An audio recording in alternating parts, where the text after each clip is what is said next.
ताज्या बातम्यांसाठी महानकरेला सबस्क्राइब करा आणि बेल आयकॉनला क्लिक करा। महात्मा गांधी पुतळ्याचे सुशोभीकरण चांगल्या पद्धतीचे होणार, शशांक बावस्कर।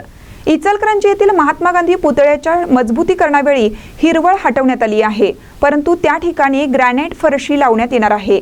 त्यामुळे पुतळ्याच्या सौंदर्यामध्ये भर पडणार असून पुतळ्याच्या भोवतीने झाडे झुडपे व हिरवळ काढण्यात आल्याने पूर्वीपेक्षा महात्मा गांधी पुतळ्याचे सुशोभीकरण चांगल्या पद्धतीचे होणार असल्याचे शशांक बावस्कर यांनी सांगितले।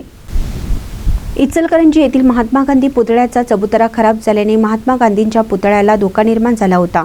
सदरची बाब नागरिकांनी महानगरपालिकेच्या निदर्शनास आणून दिल्यानंतर महापालिकेच्या वतीने गांधी पुतळ्याचं मजबूतीकरण व सुशोभीकरण करण्याचं काम सुरू करण्यात आलं होतं। सदरचं काम सुरू असताना त्या ठिकाणी कठड्यावर असणारी हिरवळ हटवली होती। याबाबत सोशल मीडियावर पोस्ट व्हायरल झाली होती, त्यामुळे उलटसुलट चर्चेला उधाण आले होते। याबाबत माहिती घेतली असता नगरपालिकांनी तयार केलेल्या नकाशामध्ये हिरवळीच्या ठिकाणी ग्रॅनाइट फरशी घालण्यात येणार आहे।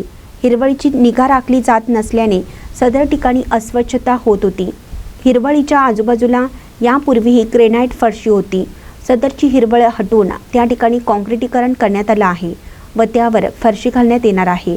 हिरवळीच्या जागी फरशी घातल्यानंतर पुतळ्याच्या सौंदर्यामध्ये मोठी भर पडणार आहे व स्वच्छतेचा प्रश्नही निकाली निघणार आहे। पुतळ्याच्या चबुतऱ्याच्या बाजूने लहान लहान झाडे झुडपे लावण्यात आलेली आहेत, त्यामुळे पुतळ्याभोवती हिरवळ तयार होणार आहे। पुतळ्याचं सौंदर्य वाढून पुतळा परिसर आकर्षक होण्यास मदत होणार आहे, असे बावस्कर यांनी दैनिक महानकरेशी बोलताना सांगितलं आहे। महानकर न्यूजसाठी प्रवीण पवार, इचलकरंजी।